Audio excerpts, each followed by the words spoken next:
What's up, everybody? Welcome to Humble Threads, episode 27. We are a bi-weekly podcast that feels like you're hanging out with good friends, just talking about life and sharing relatable stories and interests. I'm Michael Hart.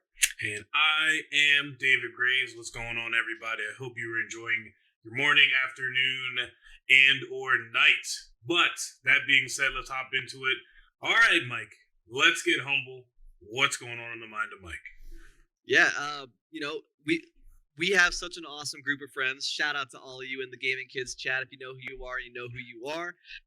But a couple weekends ago, our good friend Kevin had a birthday party.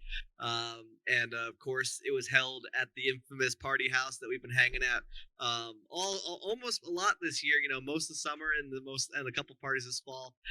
Really great group of people. But it was Kevin's birthday, and it was, as far as parties go that we've been to at that establishment, at that house, this was definitely more of like a kickback, like a low-key like hangout sesh. We had multiple switches linked up. We were playing eight person or big team Super Smash. Yeah, David was completely crushing everybody. You couldn't even hold a candle to him. We were playing on the little Wiimotes that you get, the little Joy-Cons, so it was a little, obviously, Was a struggle. if we'd had some GameCube controllers, it might have been another story. But having to deal with the little Joy-Con definitely was a disadvantage. Although when it came to playing Mario Kart, definitely could hold my own there. I got a drift game like Tokyo and know what I'm doing. But yeah, so it was a good time. Good, good friends. It was a small get together, nothing crazy. But overall, good time. David, I mean, obviously, David was able to get there. Billy and David, both of you guys kind of showed up a little bit later in the evening. You had things to do prior. But how'd you do, man? Like, tell us about the reigning champion of Smash at the party. That's for sure. Jeez. Yeah, it was definitely really fun. I forget where I was coming from or what I was doing. As well as you guys know, life is getting crazy for me and Mike. But yeah, I got there. Of course, me and Mike hanging out. Mike had on, of course, the Humble Threads merch. You already know, people, so come on in and grab some if you want it. They looked really good. But I really liked how low-key it was, and I kind of, expressed that to Kevin, and then we're like, yo, we need to go to the bar, Ragers, etc. I'm like, bro, we're getting kind of old. I'm not gonna lie. Like, I'd rather just chill in the house and buy some adult beverages, and we can drink and have some fun. But I thought it was really cool. A lot of people showed up for Kevin. A lot of us were away, so some of us couldn't come, but I kind of liked how small it was. It was fun. Listen, guys, I'm sorry, but Smash Bros. Is my game.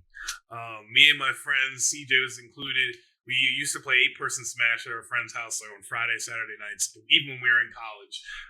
And we would go through the gambit. So I mean, like, game after game after game. So I've kind of hardened my skills into beating him. My friend Cam was there. Sorry, Cam.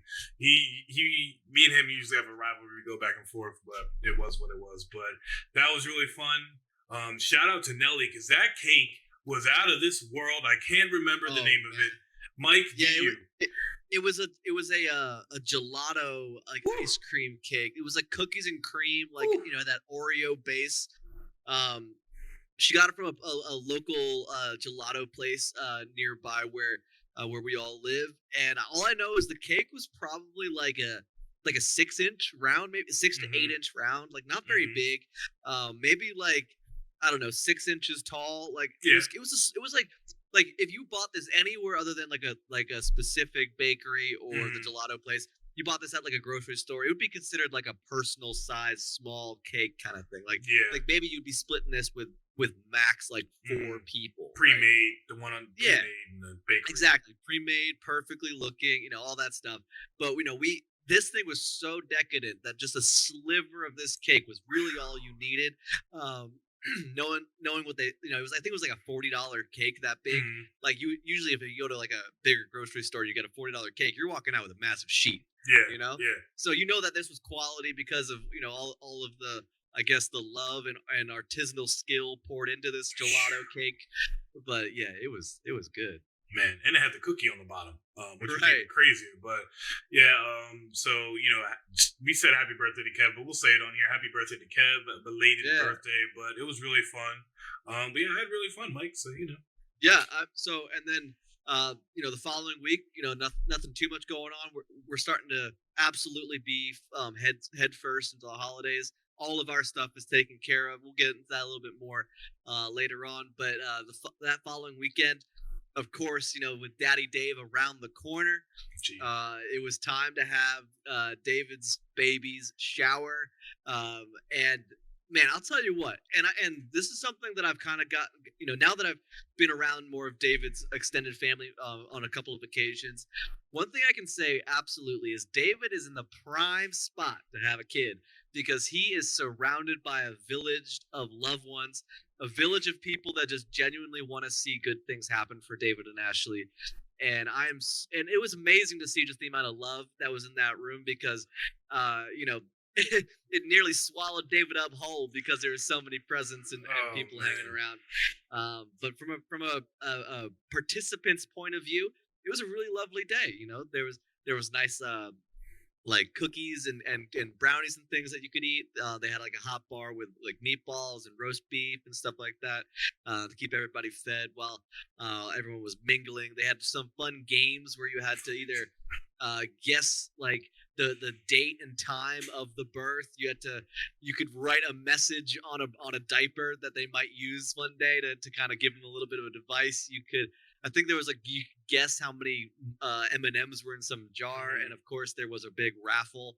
If you brought like a couple bundles or packages of diapers, it gave you like a raffle ticket per bundle, and you could put them in a basket. I didn't win anything. I was really hoping for the 6 pack of Coke and Jack Daniels bottles. I put like 2 tickets in that one, but of course someone else grabbed it. But it was just a fun day. David, from being the future dad at this event, like how did it all spin down for you?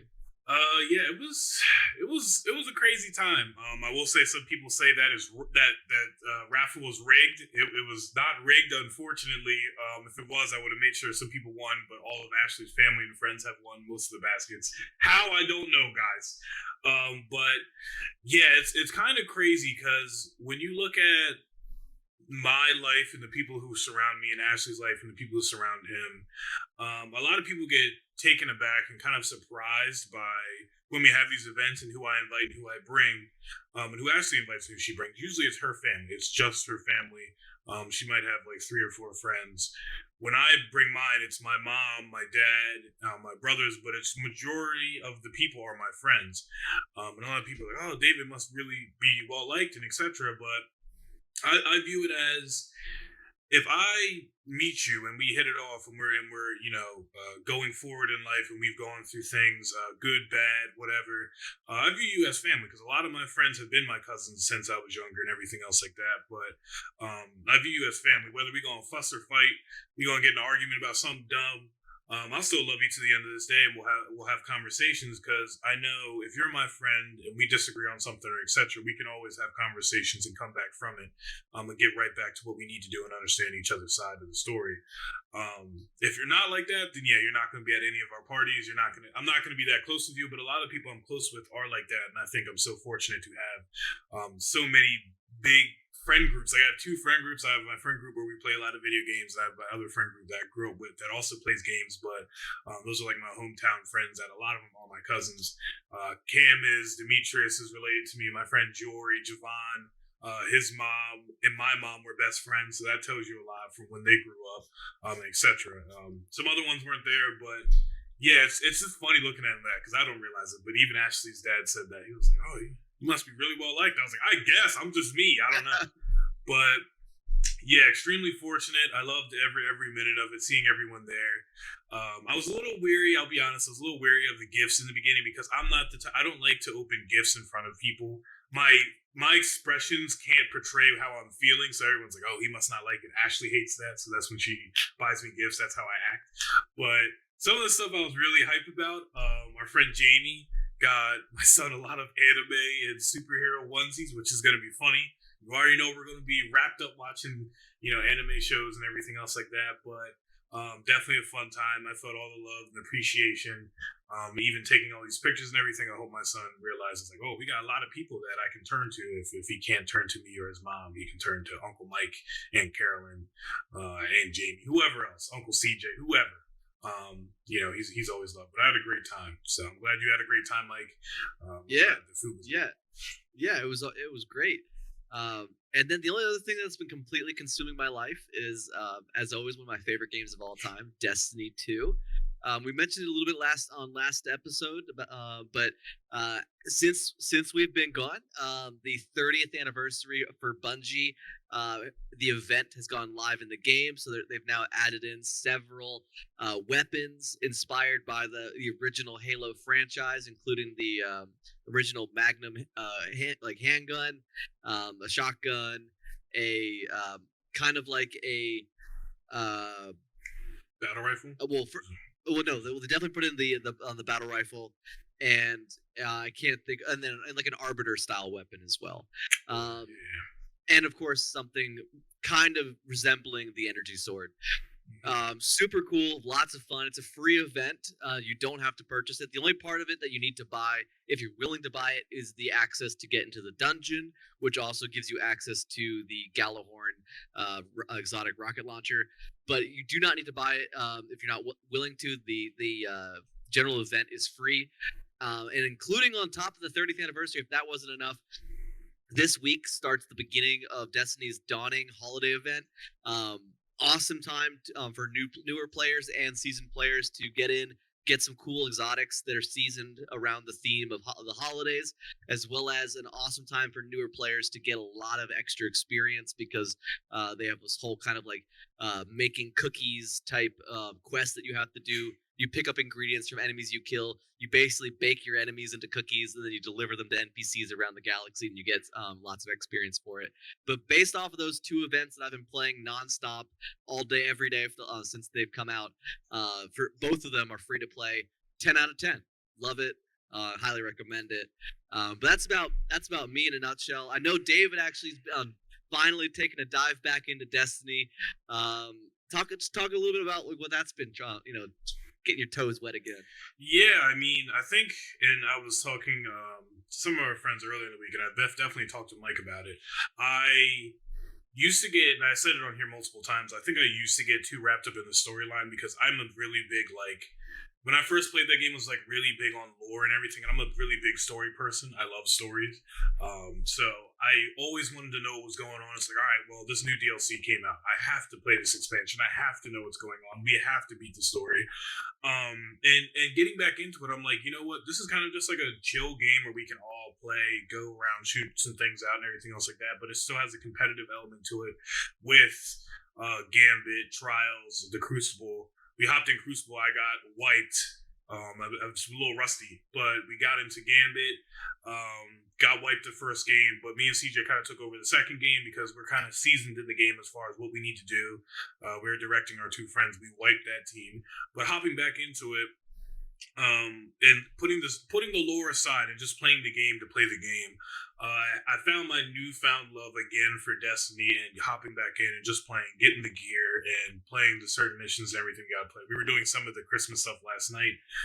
We were just roaming around, talking, shooting, and everything else like that. And I think it's always good to try and broaden your horizon with games, as far as I want a game where it's just like a shooter where you can go walk around and talk, and we're not sitting there breathing heavy, sweating our behinds off to go kill someone. We can relax, and then you have the competitive game that you can go to and be sweaty. And then you have another game that maybe is just for you, where you kind of just play when you have time, and you want to kind of just relax and be by yourself, where you can still talk to people, but separated. But yeah, I haven't played the Halo part. I want to get a key so I can buy this and play a lot of this stuff. But I've been having a lot of fun. The Christmas event has been a lot of fun. We were making some of the cookies yesterday, which was hilarious. I was like, CJ, I was like, I don't understand. I don't understand what we're doing. He's like, just come on, like, we gotta go fight some stuff, get some stuff. But yeah, I'm definitely happy about that, leveling my character up. I am right now playing my Warlock. I personally like how they play and their different classes and everything else like that. But yeah, I mean, the event seems pretty cool, and I definitely will be hopping more on Destiny, I will say that. Awesome. Both myself and my wife are huge Destiny fans, so it's great to see that some of the crew are finally walking over into our waters for a swim. But that's it for me, pretty much. What's been going on for the last couple of weeks. But how about you, man? What's going on in the world of Graves? Jesus, guys, And I can't complain because life was really slow in the beginning of the year, and I feel like it's ramping up to more special and fun things. But right now, just like Mike said, we had the baby shower, which means we had a lot of gifts. Thank you all. Thank you, thank you, thank you, thank you, from the bottom of our hearts. Hopefully, our second child can use a lot of this stuff whenever that happens. But yeah, man, I've been in that baby's room doing a lot of things. I've been building stuff. I've been putting stuff together, getting stuff organized with Ashley. I just recently put the crib together. That was by far probably the most stressful situations because we were missing some stuff. We bought it from some other people, but I had to get that together. The chair, the godforsaken chair, that was 2 hours of my life that I wish were a little bit easier. Dads out there, you might know, but you just put the chair. It's kind of just a base, and then you have to slide the back in. The back wasn't sliding in. There was not enough room. I had to get like a hammer and pry it open. This was 2 hours of me doing that. I don't know about you guys, but I am notorious. It never fails, and this is why I hate building bookshelves. And even like dressers, I always put one of the sides on backwards. So it's all clean and white, and then you have the brown wooden part because you put it on backwards. And I did that, and I was like, "Yeah, I'm not touching that." She's like, "Well, you got to fix it," and I was like, "Well, I'm not gonna fix it until maybe I got to build something else." But I have to do that. I messed up on that one, and then I have to dress. There's multiple other things we got to build, but the baby's room's looking good. I definitely got to sneak some superhero in there. She's been fighting me on it, but I'm gonna make it happen. But yeah, I've been building the baby's room. That's usually my life. That's been my life a lot. So I've been working on that. But on top of that, guys, we got the new Call of Duty Warzone map. So I've been playing a lot of that since this came out. I played that with a bunch of our friends. And it has its hit or misses. I think it would have been better if, the Warzone team would pay more attention to it and Activision kind of get themselves together, but a lot's going on with that. But overall, if you ask me, I give it a 7 out of 10. It was pretty fun. But I've been doing that and playing that a lot. I like the pacing of it now. I'm more of a strategic gamer. I'm not like our friend Kevin's kind of a mindless go in, run around, shoot, without thinking and everything else like that. I like to think and strategize and plan myself to where I need to be to put myself in a better position for a gunfight.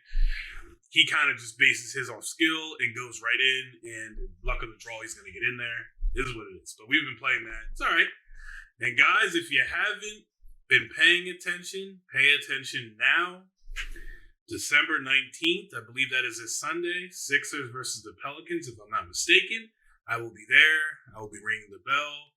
I will be on the TV. I DVR it, photograph it, whatever you got to do. If me and Mike get famous, if whatever happens, I don't know. You never know. That's where it's all going to start. But we're going to do that Sunday. It's going to be fun. A lot of my friends and family are going to be there, which is even cooler. But I'm excited to do that. I got some Street Vision stuff together for that, and I need to get my website together just in case they put that on the screen. It's Grave Studio, if anyone ever wants to check it out. I'll be fixing that up this weekend, put me and Mike on there, some streaming and all that other stuff on there. But Sunday, tell your mom, your aunt, your grandchild, your dog, bring your dog in. But other than that, I've got a couple more things. It's been a busy past 2 weeks. My one friend, Gary, shout out to Gary and the whole Wealthy Dreams family. They had a holiday party at his shop in Coatesville. He threw like a little holiday party with a lot of his close friends and some of the guys he's worked with. He's kind of been my mentor as far as me making clothes and what I needed to do and jump through the hoops to get that together. And one thing I've always applauded him for was he didn't. It takes from that motto of like, give a man a fish and like teaching a man to fish. He kind of always showed me, but he never gave me the full answer for things. I always had to go out and do research myself, and I made it work. But it was a fun time. There was a bar. We were all sitting there talking, drinking, having a great time. He's done a lot of cool things. His brother's also his partner. His brother has a picture of Kobe Bryant and wow, I'm forgetting he was on Detroit. And he's a Coatesville native. I forget. Do not hate me. He has a picture of both of them. Rip Hamilton. He has a picture of both of them at a park that's near here. Back in like 2006, and he only made like 3 different ones. Allen Iverson has one. I think someone else has one, and then someone won one on a raffle at the holiday party, which is cool. So crazy stuff. If you want, go check him out. His website's up. Great guy. I love him to death. He's helped me out a lot. And man, oh man, guys, it is Wednesday, which means a Hawkeye episode came out today. I told Mike I'm not going to spoil it, and I'm not going to spoil it for you all. We always do like our recap on seasons once it comes out fully. Yeah. See, I'll jump in right now and just say, like, when we first start, like, whenever like, specifically lately, whenever Disney Plus puts out something new in the Marvel Cinematic Universe, or even maybe the Star Wars one, doesn't matter. Whenever something comes out, like, I always can count on David. He's right on the pulse. He's gonna watch it. He's gonna be in the trenches with everyone else watching it day one. And like I said before, I'm the kind of guy that would almost welcome it to be spoiled just so I can go back and binge watch to find out how things happen the way they happen. But regardless, David's always David, the way we kind of work with this, because for example, this is a show that maybe didn't exactly like reach out to me as far as something that I would immediately want to watch, but I always say to David, I'm like, yo, if they do the thing, whatever the thing is that just makes it all worth it, just tell me they did the thing, and then you better believe I'm gonna go back in and watch it. So I don't know, I'm getting that kind of vibe from David that they did a thing that's good, that it makes it worth going to see.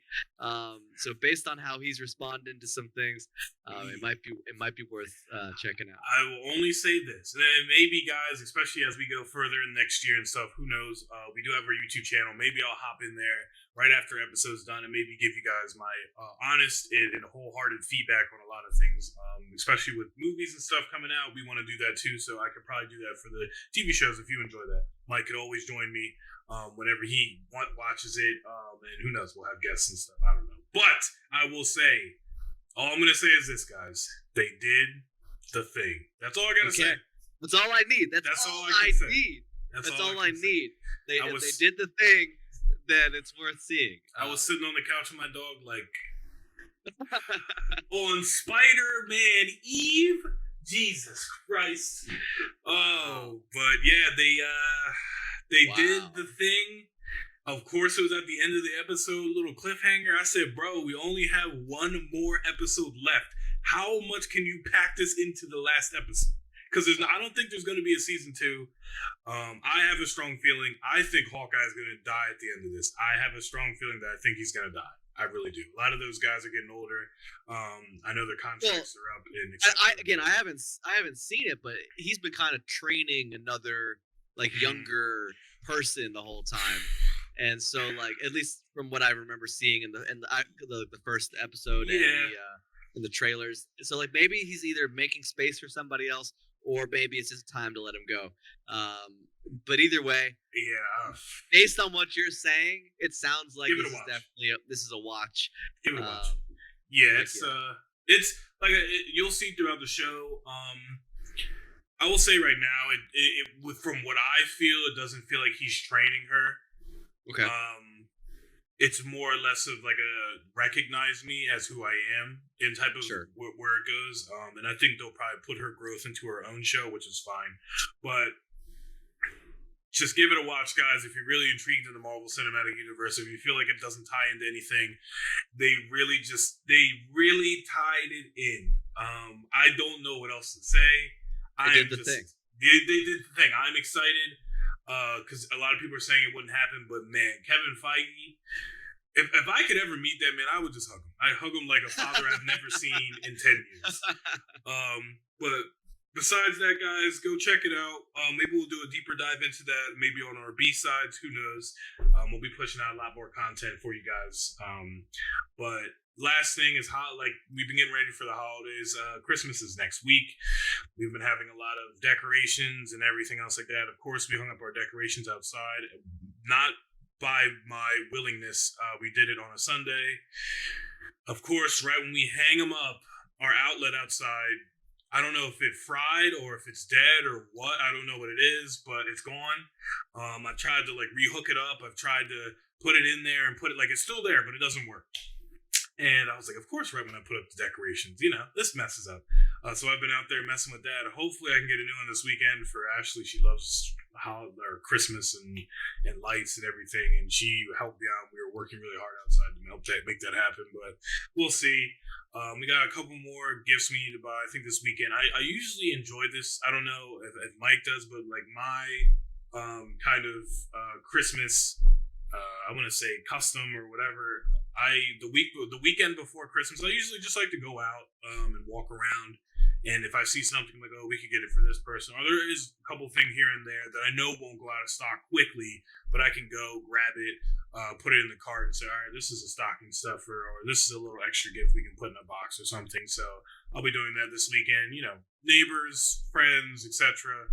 I usually like to go in there and stop off and buy those type of things, but I'll be definitely doing that. It makes me have fun because I feel like throughout the month of December I struggle with Christmas because it's just like, oh, well, it's about to be broke, man.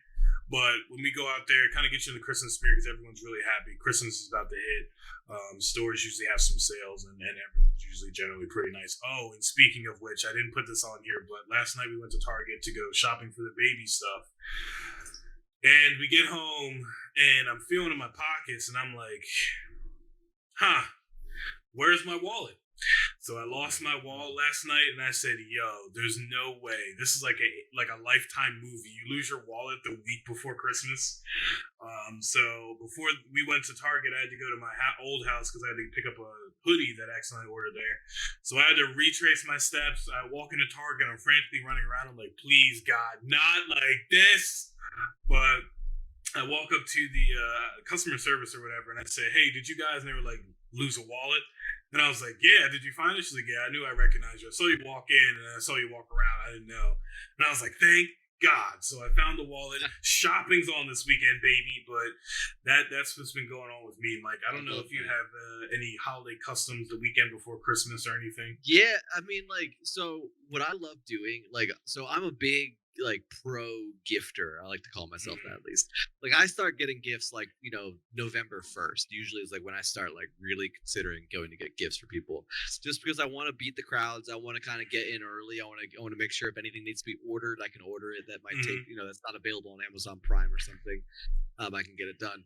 But so the weekend before Christmas is usually when I go looking for like stocking stuffer type stuff, like little things, maybe not expensive things, maybe not things that you know the person absolutely wants, but you know there's stuff that they're interested in. They know they like it. You know, it's something that they're going to appreciate. Exactly. And it's not, and are absolutely not going to like outshine like the larger things that maybe you get decided to get, but they're just fun to have. You know what I mean? Like inexpensive, fun stuff. And so, yeah, that's usually what I like to do. And so tomorrow I don't work while my wife's working all day here in the house. I'm probably going to go out and just maybe do that myself. That way, you know, I can just kind of take care of it, get anything I need to get. And because other than this, what I want to get for her for stocking stuffers, all of our gifts are done. I just got this. I won't say it because she might listen. But I have like this awesome. I'll give you the fandom. It's from Jujutsu Kaisen. This awesome Jujutsu Kaisen thing for my sister, and I'm just super excited to give it to her because it turned out really great. It looks awesome, and I just can't wait to see her face when she gets it. Shout out to my brother-in-law, who totally deserves the credit because he was the one that recommended this as a great gift. But yeah, other than that, everything's good. Speaking of lighting outside, so we do very modest lighting. We have a couple lights around we have like a bench on our front porch, and then we'll cover in lights, and then we have like one or two like projector type lights like showing up on the side of our house and stuff like that. But the problem is, 2 houses down from me is like a local electrician. Like, he has his own business. Shout out to Steve and Dana, great people.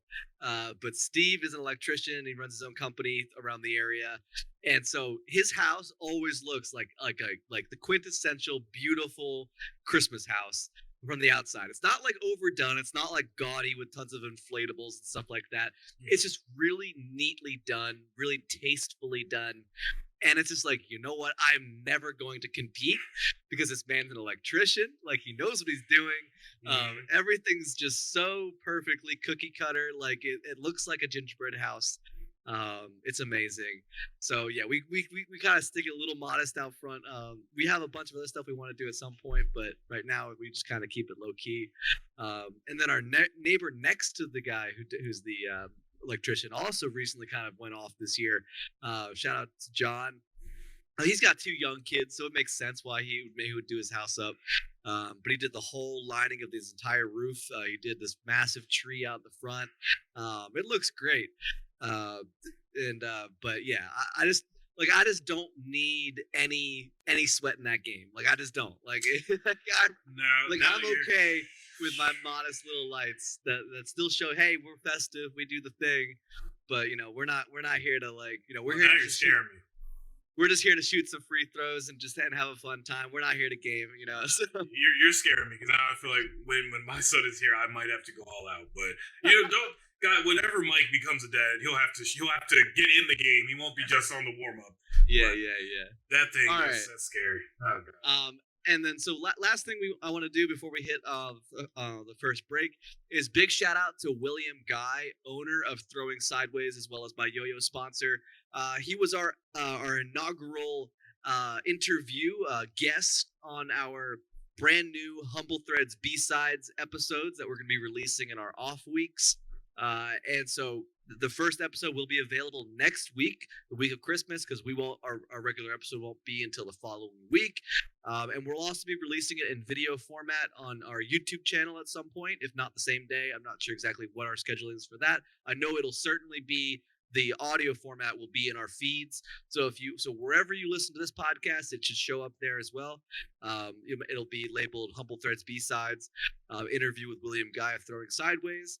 And super fun conversation we had with him, getting to know him as a person, getting to know him about his company, about everything that he has going on with yo-yos, and much, much more. So definitely tune in next week to check out Humble Threads B-Sides. And with that being said, we're going to hit our first ad break and we'll be right back with our main topics. Hello and happy holidays, Humble family. This is Mike, and I'm here to give thanks and tell you a little bit about our sponsor, Anchor by Spotify. It's the easiest way to make a podcast with everything you need all in one place.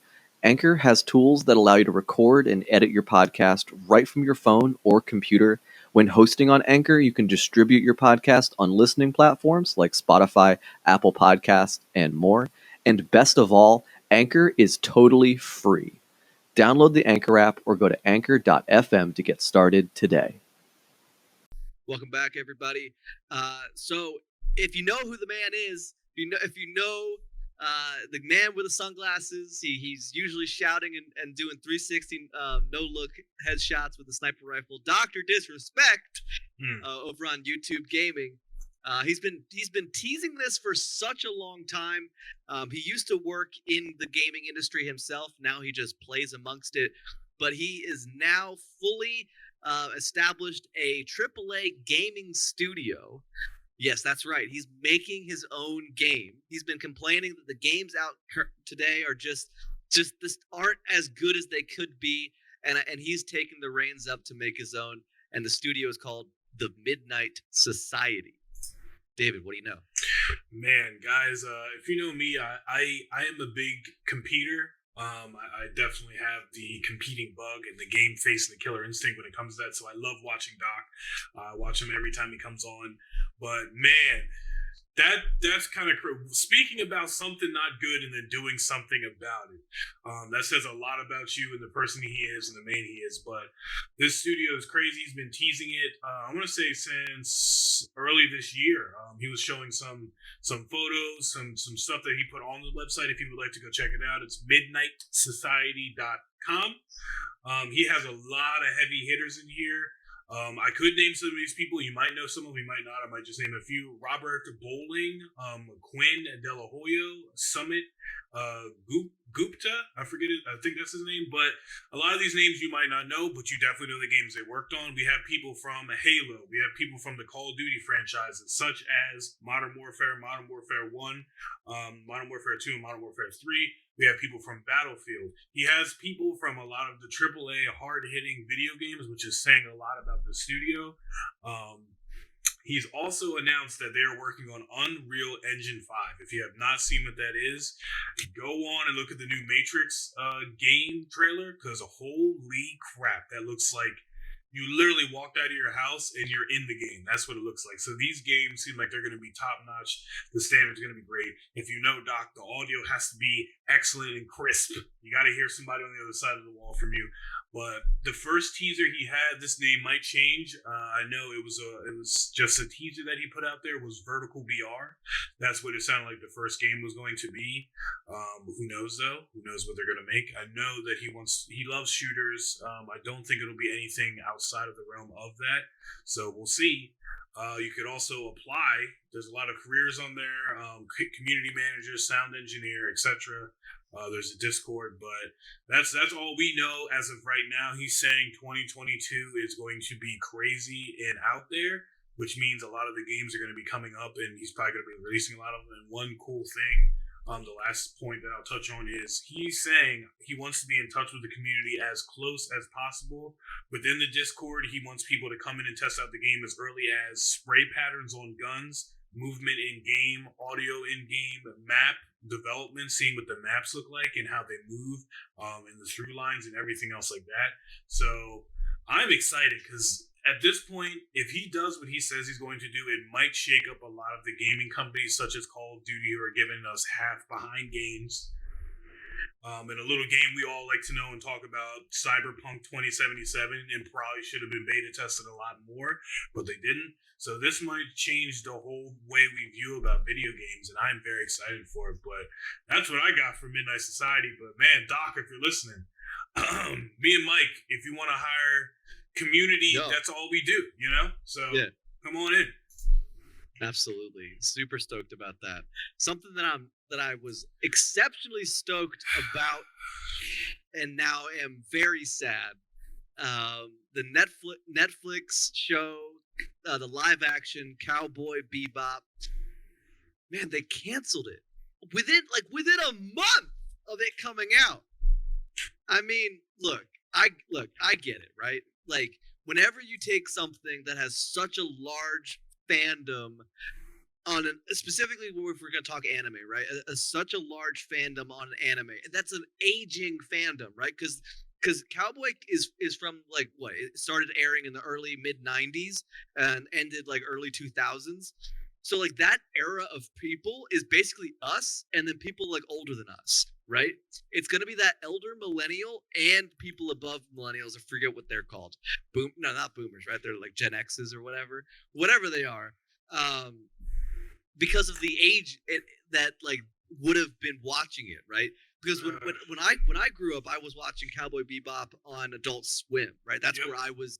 That's where I found it, and I love everything Cowboy Bebop ever made. You know, it's just it was such a different anime at the time it came out. Mm-hmm. This future sci-fi cowboy bounty hunter type. Like, is it Star Wars? Is it not? Like this kind of feel for it. Really, really like it was something that I always held true to me. It was something I always recommended to people who've never seen animes before. Like, hey, check out Cowboy Bebop. You might like it. But of course, when you move something into a live action scenario, there's going to be things that hit and things that miss and things that are over exaggerated, trying to be the anime in it of itself. And so I was looking at Rotten Tomatoes just to kind of get a vibe of what the general consensus was, because for me personally, as a fan of Cowboy Bebop, I actually was able to look past any of its shortcomings and anything like that. And I can say honestly, I really like the live action Cowboy Bebop, but the people have spoken. And according to Rotten Tomatoes, this show is rotten at a 45% on the average tomato meter. The biggest critique here, it says on the front page, it says the critic consensus. Maybe next time, Space Cowboy, this live action Bebop has a fun enough crew to spend time with, but it is disappointingly replaces the soulfulness of the source material with kitsch. And okay, so if we're gonna be granular, I can definitely agree that there were certain things throughout the episodes that were obvious pulls from the anime that they just kind of went a little too far with, trying to bend the sense of reality that, you know, yes, this is a real world scenario, but it's obviously pulling from things that are a lot more abstract as far as the anime is concerned. And I can understand how certain OG fans who were really wanting it to get to be that gritty soulfulness that came from that source material to be relived in the live action. But honestly, like, you know, say what you want about uh the actress and the actor who played Jet Black and Faye Valentine. I thought they did great, but you can't say I would argue you can't say anything wrong about John Cho. John Cho was an excellent leading character playing Spike Spiegel. Really loved everything he brought to the game. Loved everything that the actor who played Vicious brought to the game. He was in my opinion, a very believable a villain that had justified reasons for wanting to do the things he wanted to do. But I'm not going to sit here and fight an army of Cowboy Bebop fans that really disliked it, because obviously Netflix heard those cries and it is gone. It is dead in the water before it ever got a chance to walk.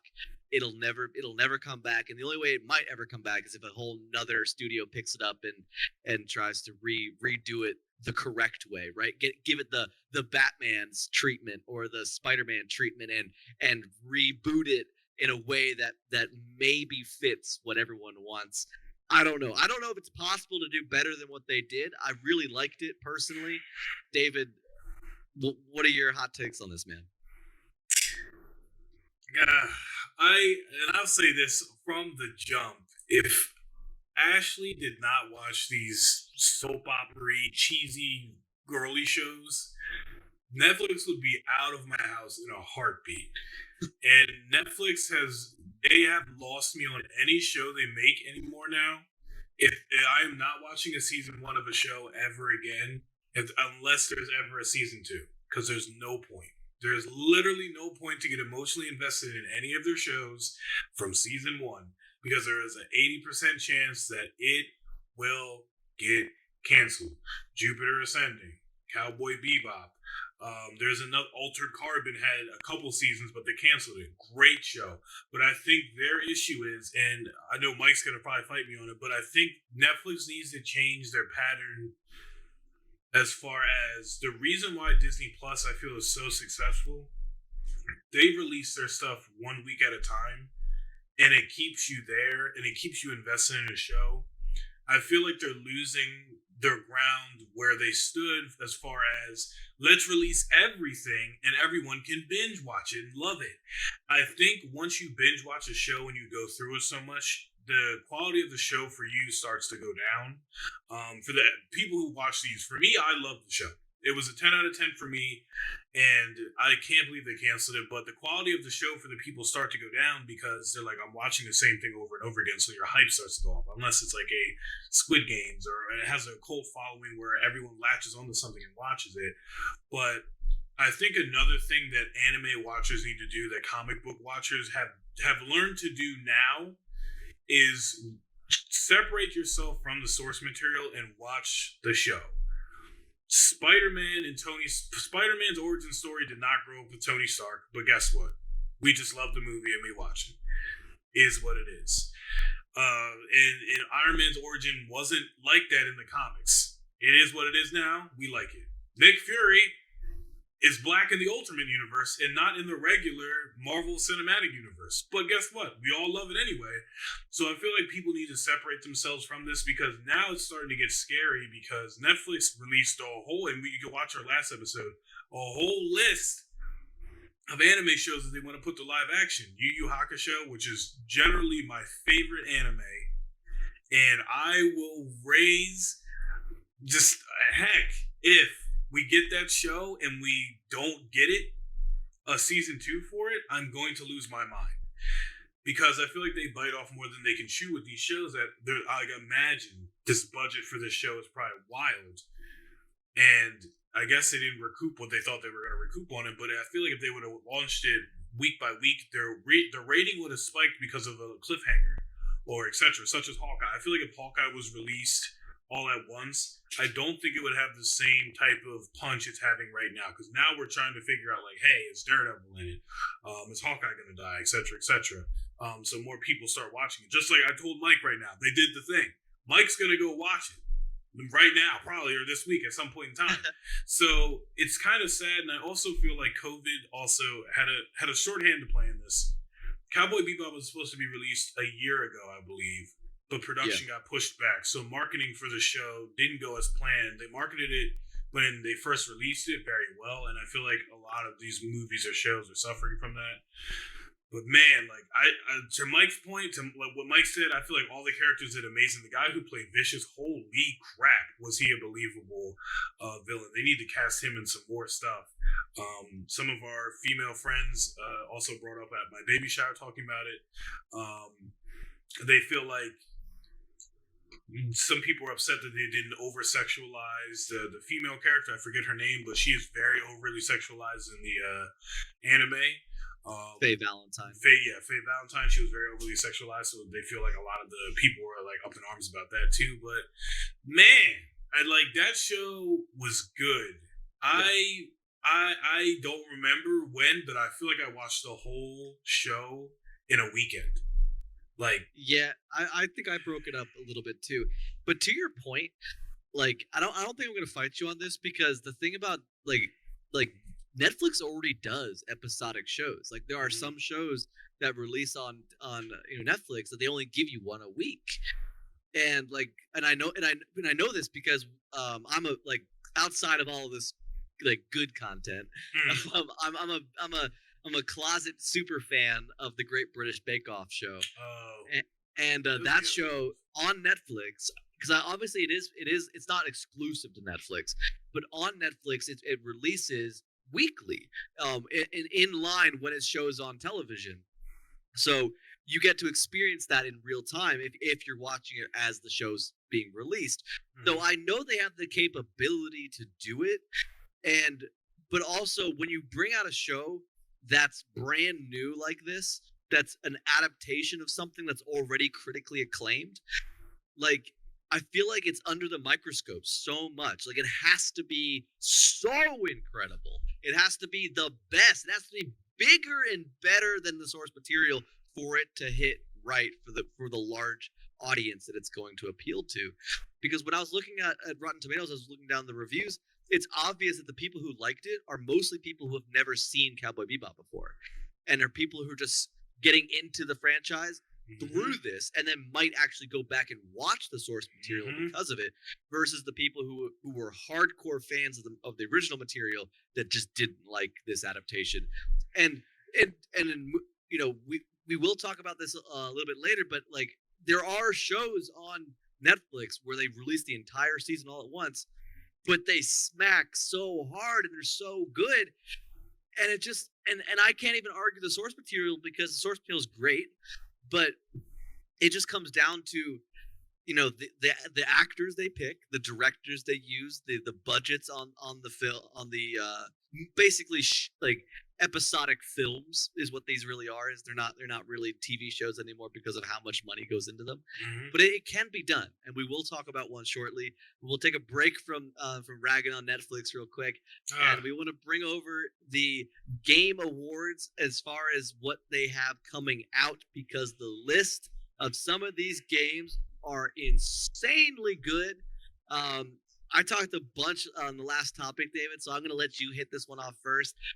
What out of the list of games here that you can read, just pick a couple that you're really excited for.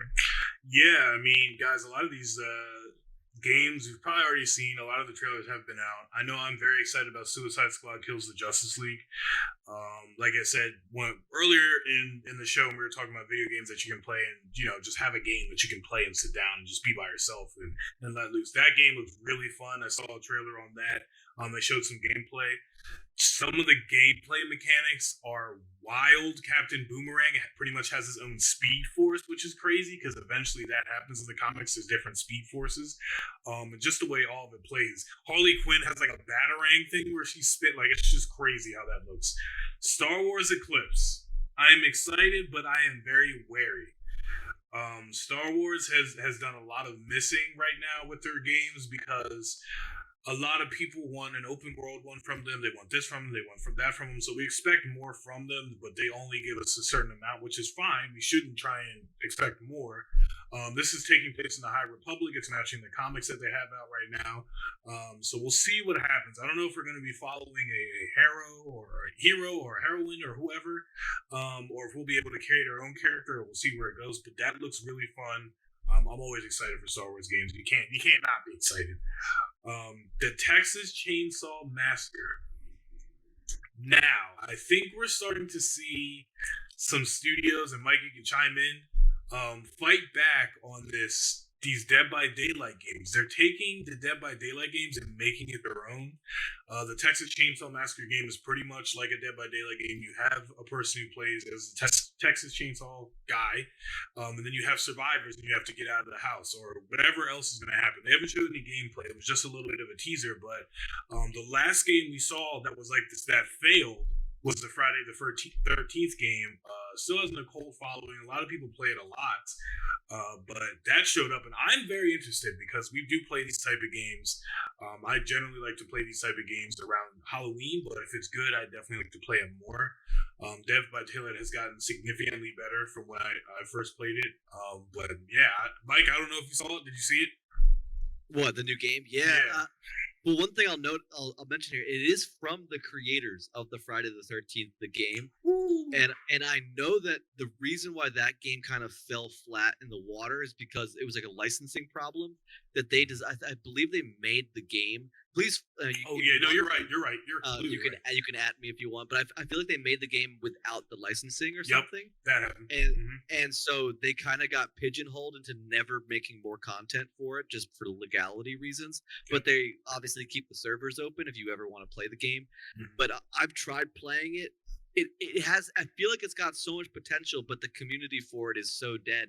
Either you have like a small group of friends that likes to play it, or you're not gonna. You jump into a public match and there's just nothing to do. So and I know that in Dead by Daylight they have Leatherface, like they have licensing to use Leatherface as a character, and I would be interested to know that if this game is fully licensed to have Leatherface, would that conflict the licensing on Leatherface in Dead by Daylight, and would they potentially pull that killer from the game so that they can have their own? I don't know. I have no idea. I would hope not, but it is interesting to see more of this kind of asymmetric 4v1 style games, because it's just nice to play a game where it's not just 6-on-6 and you all have guns. Like it's one person that's the big boss coming in, and your 4 people or 3 people are trying to survive and maybe do a quick task to escape. It just creates a whole new dynamic, kind of this cat and mouse feel that just, it's really refreshing to play a game that feels that. Another one that's coming out that's not on this list is called VHS. It's a whole new take on the asymmetric gameplay. And looking forward to that as well, and I'm sure we'll have more on that later on. But was there anything else on this list that you wanted to chat? I was just gonna say, or were those your main picks? No, I think there's like one more, but we both have the same similar one for this. But I was gonna say, I think this Texas Chainsaw Massacre game won't hurt Dead by Daylight. If anything, it'll thrive this gameplay that we've been seeing only with Dead by Daylight for a while, where it's that. But I feel like when they play Dead by Daylight, some people will be like, yo, we also have this game, so let's play this game. Yeah. If this game blows up, I think we'll start to see more games that are like this, revolving around this one person, because a lot of people like that feeling. It's like, we gotta escape, but we gotta run away. It's kind of scary. I particularly love this genre of game. I hope they make more. Battle royales are fun, but I do think this is like a weird battle royale, like kind of esque game, if you will. When people hear battle royale, they immediately think like Fortnite, etc. But I think there's different facets you can go down the way to make battle rounds different and more exciting. And then there's a Sonic game. Man, do I love Sonic games. I hope that bad boy is on the Switch, and it is. I just saw it. Sonic seems very interesting. And one game that me and Mike have been heavily talking about is Rumbleverse.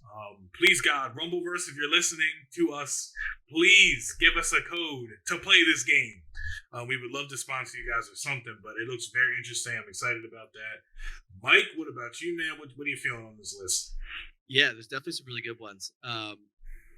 Just kind of clicking through the top of this, the first one that hits my mind is Elden Ring. Big fan of any of the oh my god, I'm blanking on it. Dark Souls. Sorry, yes, Dark Souls games. I got you. Yeah, it's all good. Yeah, big fan of Dark Souls games. Actually just played through Dark Souls 2 a couple months ago. Like one of my favorite in the series. I've also played heavily in the Dark Souls 3, but Elden Ring just looks so amazing. There's actually there's a horse you can ride. It almost looks more because typically in the Dark Souls series, yes, it's an open kind of world, but it's very linear. Like there's linear paths that you can take that kind of spider off into different areas. But from what I've seen in terms of actual play and the trailers of this game, it looks like it's way more expansive, and it's going to be less like the main sandbox of the game is going to be much larger, with probably then the offshoots that take you into certain dungeons and things. So very excited about Elden Ring. I absolutely will be playing that. I might check. Yeah, next up on this list that has me excited again. Well, I'll mention Rumbleverse. It looks like just a fun new way to play battle royale. No guns, just falling in and kind of in a Super Smash style, just finding somebody and going at it with fists and kicks and all sorts of whatever special powers you might have as your certain character. Looks really fun. Coming out on most platforms, so very excited to check it out. The other one that's super exciting on this list, I've got two left I want to mention, is Tunic. Any fans of Zelda, any of the maybe even like Wind Waker era Zelda, top down kind of basically RPG style game. It almost looks like the main character is a fox like Link. But I did actually get to play the demo when it came out on Xbox earlier this year, and it was great. I really liked it. The reviews here call it a super cute Zelda-like game. Based on the demo that I played, definitely would recommend checking out more. And then the last thing I want to mention off this list is Nightingale. It's probably one of the most interesting games that I've seen come out lately. It's a survival-based fantasy game in the Victorian era, but with scary monsters that you're going to have to go out and fight. Basically, from what I've discovered or what understood from the trailers, is you're a bunch of kind of like scientists or something that are using these like warp gates in a very like steampunk style world with like Tesla coils everywhere. And you're trying to get to the last civilization of humanity or something by using these special warp gates to get there or something. And like each new warp gate takes you to like a new area, and within those areas are going to be these fantastical beasts that you're going to have to hunt down. And then there's also like a crafting situation where in each zone you can build like a full-on town, a giant base, kind of bringing in some of those like Rust or Valheim or any of those kind of building mechanics to build a fort and stuff like that. So all in all, it looks like it's got everything that a lot of my friends like to play. We've been playing a lot of New World lately. Earlier in the year, we played a metric ton of Valheim, and we love like hunting and first person shooters. I forgot about this game. It just looks good, right? So Nightingale, that's my last big pick. Probably the one I'm looking the most forward to playing next to Elden Ring. I definitely think I'll chime in on Nightingale, but I think it looks like not a more structured version of New World, if that makes sense to everyone. Like it seems like it's open world, but just like with Destiny, there's three of us. We go into a place where we got to go into the Nightfall, etc. We beat it, we come out. It seems like that type of game where we get to go in, build up, do whatever we got to do. You can't get too much further than another character. I love New World, but it seems like I'm always playing catch up, and I feel like I have to rush with everything. This one just seems like we're coming in. There was a freaking giant and like some other crazy things in there, but it looked very interesting to me, and I'm very, very excited about this. I completely forgot about this. Holy crap! I will definitely be keeping an eye on it, but I'm excited for that game. I'll tell you that right now. Awesome. Yeah, so that's gonna do it for that. So let's pat Netflix on the back. We kind of knocked them down a peg with Cowboy Bebop, but for an example of a show that just knocked it out of the park. I mean, some people, I've heard that the first season was a little confusing because there's different timelines that happened all at once. But I'm telling you right now, go back and rewatch it because The Witcher, the Netflix original series, The Witcher, based off of the video game, based off of the novels that are out there. It's lead casted actor is Henry Cavill. Superman himself plays The Witcher and does a phenomenal job. I'm a huge fan of the Witcher video game series. I still find myself going back into Witcher 3 and just either doing side missions or going to find some massive monster to go take down. And recently, just because the brand new season Witcher 2 is arriving on Netflix on Friday, the day when this releases, December 17th, me and my wife completely rewatched the first season, and so I've played all the games. I played Witcher 1, Witcher 2, Witcher 3, and so I more or less know the main stories, the plot lines that they're going to be hanging on, and so I'll be honest. The first time I watched the Witcher, the first season, I also was confused. I was like, wait a minute, like which timeline are they on? When's Yennefer meeting Ciri or meets Geralt? Like, what's going on here? I got really confused and I kind of bounced off of it the first time I watched it, even though I knew the story. Like, I kept telling my wife, I was like, I almost don't need to watch this because I know how it ends. Most of like the scary parts or risky parts that we're gonna see, I'm not that worried about them because I know there's more to the story. But regardless, we did this past week rewatch the full first season, and boy howdy, it just clicked for me. I was able to understand the timelines, understand everything, and I'm now more hyped than ever for season 2. David, what's your take on The Witcher, the series? Have you seen it? Have you ever played the games? What are your feelings towards it? I've always wanted to play the games. I don't think I can't remember why I never did. I don't know if it's because my mom wouldn't buy them for me or etc. Which the Witcher games came out when I was like in middle school. I want to say middle school going into high school. But I've always liked it because I've always liked werewolves and things like that. So any person who gets to hunt beasts and drinks or eats something to turn them into certain aspects of that animal is kind of cool to me. I'm still very confused, and I was confused still on season 1. But I feel like with certain shows like that, with certain shows that come along with different timelines or something like that, you have to pay attention. And I think with shows like that, I need to have either my iPad or my phone in front of me, headphones on, understanding what's going on, because I realized, like yesterday, I was thinking to myself, I was really into Game of Thrones. Game of Thrones can be confusing. I watched Game of Thrones on my phone and on my iPad most of the time, and I was immersed, so I'm there. There's no checking your phone. There's no like accidentally falling asleep. There's nothing like that. You're in the show. So I know the new one comes out Friday. I'm not really in too much of a rush to watch it, so I could go back and watch season 1. I think when I have time, whether it's late at night, if I could do one episode at a time, that might help me also. Having headphones on, listening to what's happening and being there will probably help me. I feel like with The Witcher, I watched a lot of it on my TV, and I was kind of lost. I feel like with that too, because you get distracted. Sometimes you don't zone out or whatever. But when you're in there and it's in your ears and you feel like you're sitting right across the table from Henry Cavill, then you're in there. But I personally like The Witcher because that whole aspect of the guild of, that whole thing has always seemed amazing. But I'm definitely gonna check it out. Season 2, Netflix. You're lucky, buddy. Let me tell you. Awesome. Yeah, I'm super excited. I've been growing my hair out. It's now down past my shoulders. My wife was like, maybe next year for Halloween we can dye it white and you can be girl. Forget about Halloween. We're doing it at a Comic-Con like that. I just was about to say that'd be sick. Yeah. I could probably pull it off.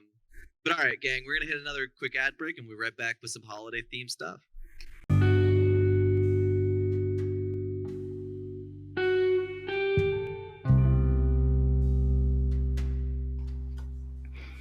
Hey guys, once again, it is David checking in here, one of the co-hosts from the Humble Threads podcast. I also wanted to take a second and just shout out our socials. If you have any questions, ideas, topics, food that you like, your favorite superhero, whatever it is, please hit us up on our social medias. Our Instagram is Humble Thread Podcast. Our Twitter is Humble Threads Pod. We also have a YouTube channel that's the Humble Threads Podcast. Feel free, come on over, check out our socials. We'll definitely be in contact with you guys. We love the feedback and we definitely want to have more of an interaction with you guys going forward. So come on in. Once again, you can find us on Instagram at Humble Threads Podcast, Twitter Humble Threads Pod, and YouTube Humble Threads Podcast. Thank you guys. Catch you back in the break.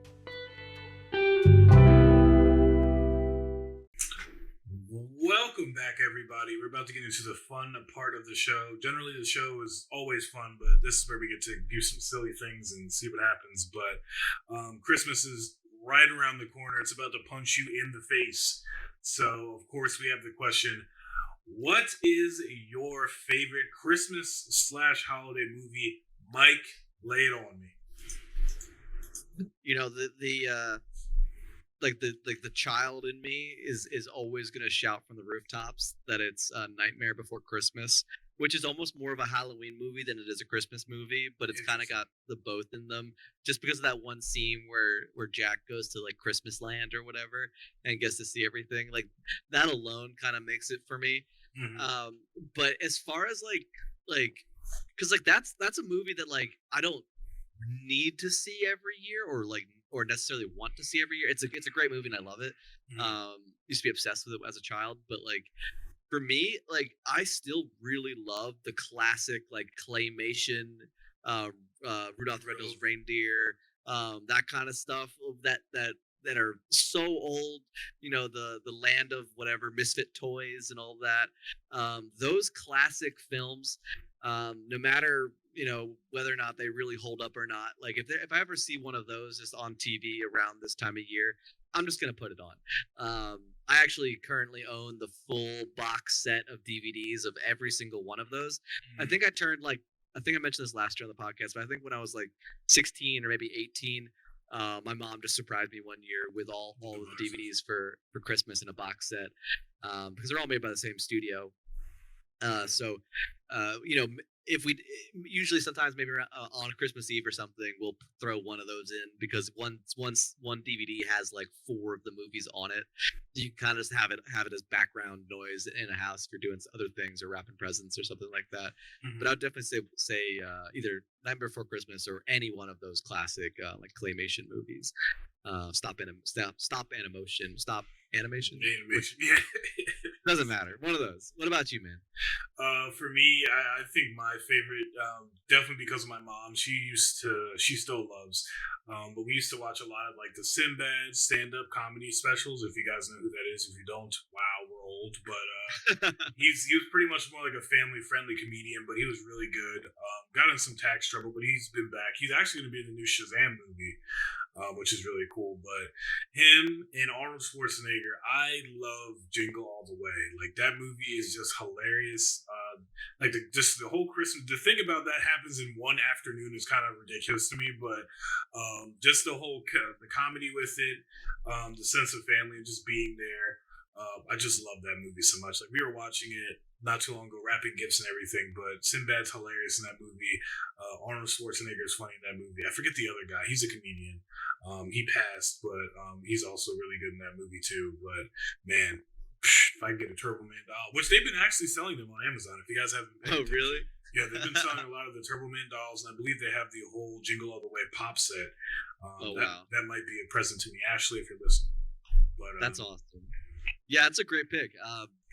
Definitely would agree. That is such a classic when it comes to classic, Christmas or holiday style movies. But in the spirit of holiday movies, specifically inspired by the movie, the Will Ferrell movie Elf, we found a rather ridiculous BuzzFeed quiz with the title "Everyone has a classic holiday drink that describes their personality. Let's make some elf-inspired breakfast pasta to reveal your match." So, David and I both have the quiz open, and we're gonna go through and talk to you guys about what we are selecting to be in our breakfast pasta dishes. So first off, it's asking us, what kind of pasta we want. We want linguine, spaghetti, farfalle, rigatoni, penne, or conchigli, or the shells. Yeah. So what's your pick on this one, David? I'm going linguine. I just like the thickness of the linguine noodles. Linguine, good choice. I might keep it simple, and I think I want to go spaghetti. I don't know. Like, honestly, I like the shells, but unless, like, not knowing that this is not just, like, mac and cheese we're making, or, like, you know what I mean? I kind of have to play it a little safe, and we're going to go spaghetti on the first one. All right, cool. So next up, we have, what kind of pasta sauce do you want? The options are Alfredo, pesto, tomato sauce, rosé, or butter. Or dry pasta for me, which is weird. Or dry pasta. Remember, we're making breakfast pasta, so this might get weird, but where are you going, man? If we're going into the breakfast pool, I want to say butter. I think I didn't have a lot of buttered pasta when I was younger, so as I got older, it just really intrigued me. So I sometimes do eat a lot if we have leftover pasta, so I'm going to go butter.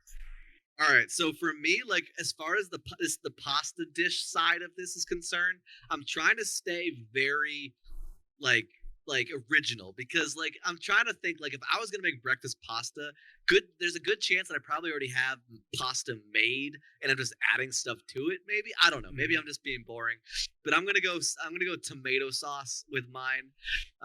So far I just have spaghetti and tomato sauce. Pretty boring, pretty standard.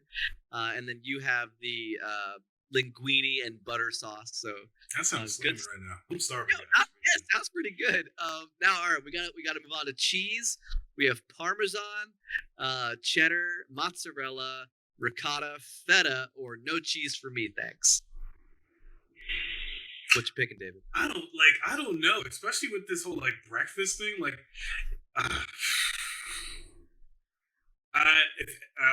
I would probably go mozzarella. I'm probably gonna go mozzarella. Okay. All right. I'm thinking either. Oh God, this is disgusting. But yeah, I don't know. I'm gonna I wouldn't pick this, but I'm gonna start deviating. I'm going ricotta. Oh. Because it's about to get even more weird, because now it says more sauce. Oh God. And our choices are chocolate sauce, caramel sauce, maple syrup, whipped cream, strawberry sauce, or none for me, thanks. I'm gonna make it hard for me. Like, we have to choose. We cannot go for none for me, thanks. So we gotta choose one.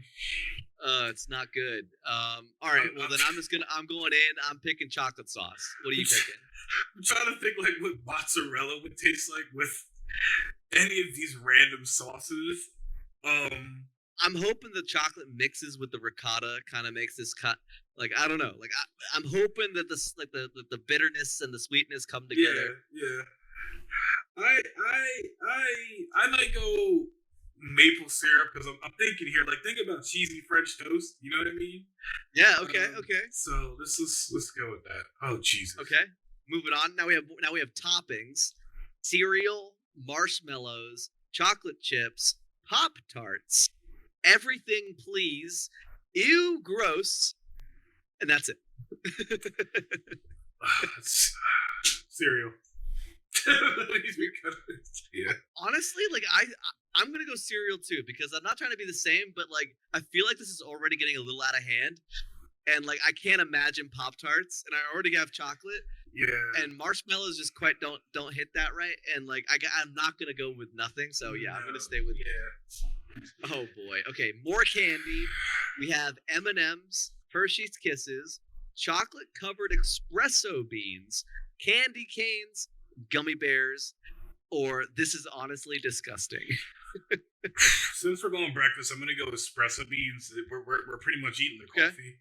I can't. What sauce did I choose? I can't even remember what sauce I chose. Maple syrup. Okay, I'm still happy with my decision. Okay. All right, I like again. I'm kind of full sending. I'm gonna go candy canes. And in my mind, I know in my mind, God. in my mind, it's because you could like wrap the spaghetti around the candy cane. Like, there's already chocolate on this thing, man. Like, it's not good. Oh, guys, if you haven't known about me, I do not like mint things in other things. Like, if I'm gonna eat a mint, I'll eat a mint. But like, if we have mint, like hot, it makes me reel back and cringe. If you have the video up eventually, like, oh god, that just smacked me in the face. But now we have to pick what drink we will pick to go with our pasta. So we have coffee, Coke, a milkshake, a root beer float, water, or milk. I think I would go with milkshake to match the sweet with the sweet. Just so it'd be easier for me to eat this. Okay. Plus, like the butter with like the saltiness and then like the sweetness with it and everything. I think it would mix better. There's no logic behind this, ladies and gentlemen. I don't know why I'm trying to make logic of it, but here we go.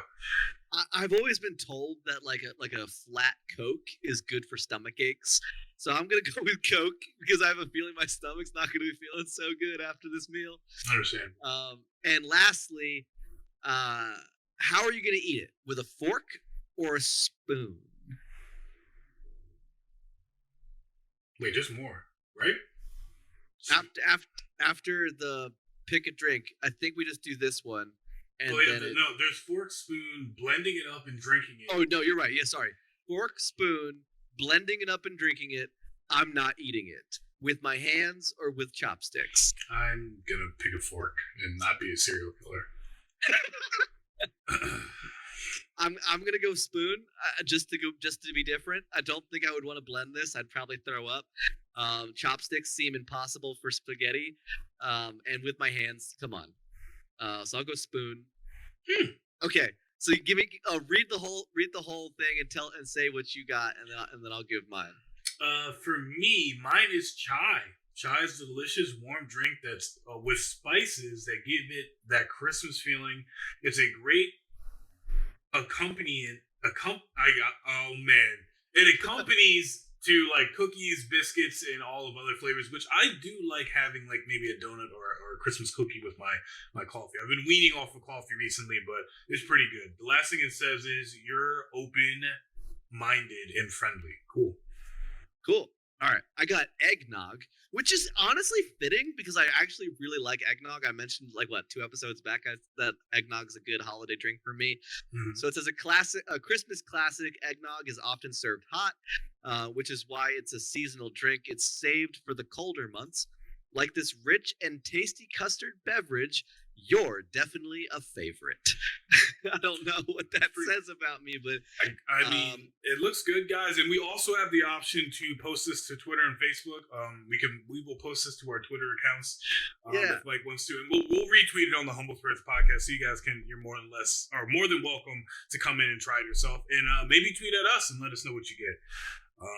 Both warm-hearted people is what I'm seeing here. In our things, but guys, after that disgusting and mint reeling me back from certain things, we will be right back after these messages, and I positively am sure that it's not as nasty as this. We'll be right back. I need a toothbrush. Yo.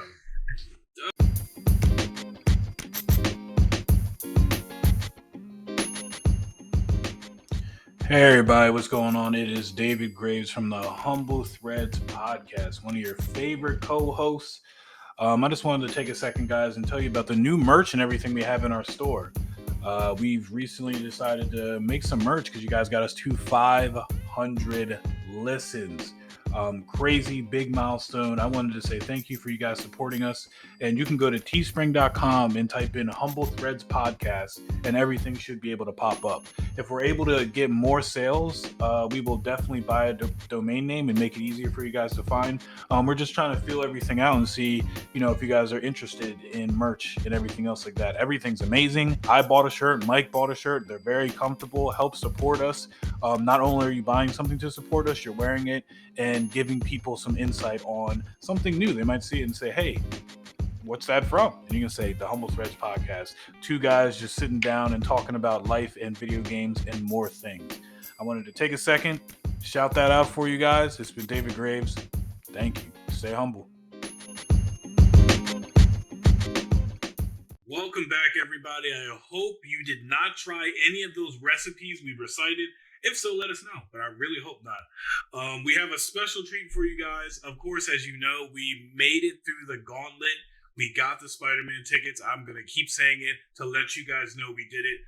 We will be seeing that tomorrow night. We actually get to see it relatively early at 6:30, so we're hoping to get back and do an episode, but you guys get a bonus episode this week.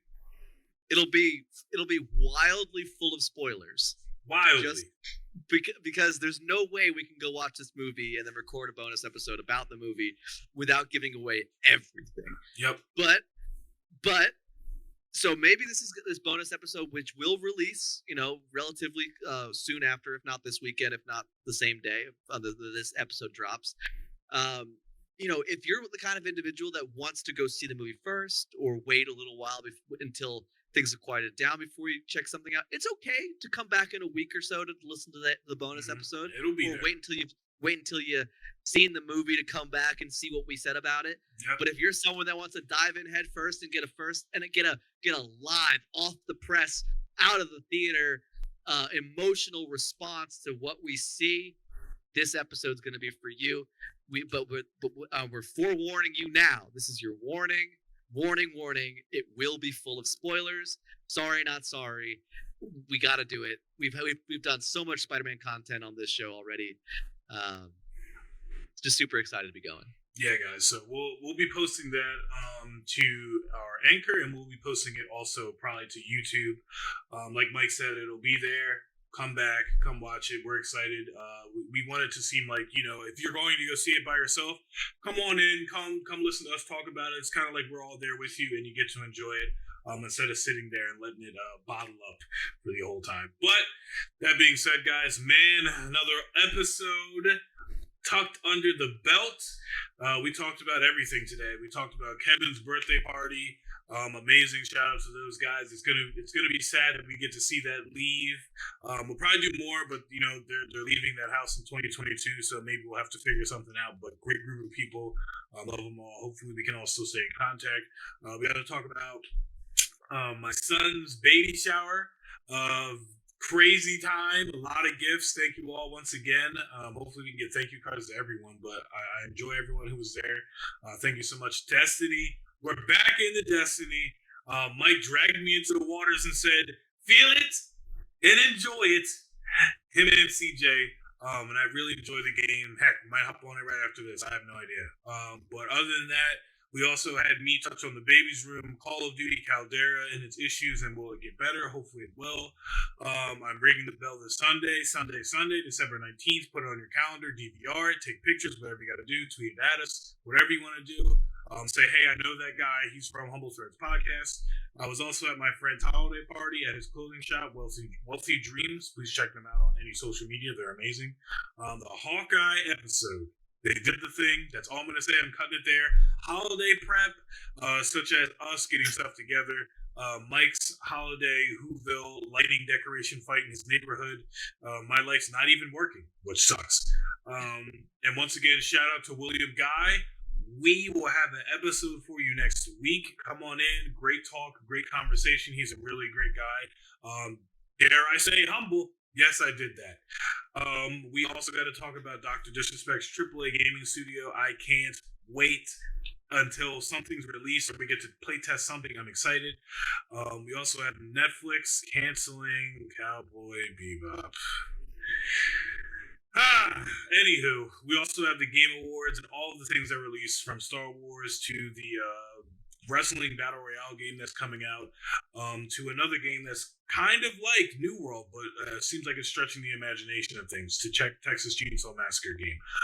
We also have Netflix, The Witcher, that's coming out Friday. You'll probably already have watched it by the time you're hearing this, or maybe you're listening to it before you watch it. Either one.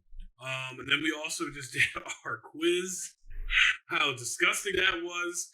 I had chai, Mike had eggnog, and then we also talked about what our favorite movie was. Mike, of course, with the stop animation, clay animation, movies, and me with Jingle All the Way. Love that movie to death. That is what we got for you today, guys. Man, what a great episode.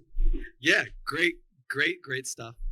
Really happy to spend some time, just before the holidays, specifically with your ears, there, fair listener.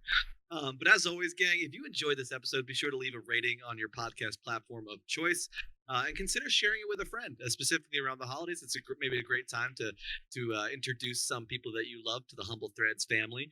Because as always, it really helps, reach some new listeners. Yeah, so guys, please put it out there. We've noticed some significant spikes with you guys that are coming in here, new people. Hello. We really enjoy you guys, and thank you. But as always, I'm David Graves. You can find me, David Graves, on a lot of different things. Kinggravesgaming on Facebook and YouTube, and Twitch. Jeez, I was forgetting that. I've been streaming a lot more lately here and there. Me and Mike thought it would be kind of fun to put that more into our promotion for the podcast. If you haven't checked it out, Grave Studio is my website. Might be on the Sixers game, we'll see. But that's where you can find your boy. Yeah, absolutely. And as always, everybody, my name is Michael Hart. You can find me just about everywhere at KingpinCaribou or MikeHart.yoyo on Instagram if you want to follow me there. KingpinCaribou as well on Twitter and Twitch. But that's it for us. I suddenly need a glass of water. But that's it for episode 27. Happy holidays, everyone. And Happy as holidays. always, stay humble. Stay humble.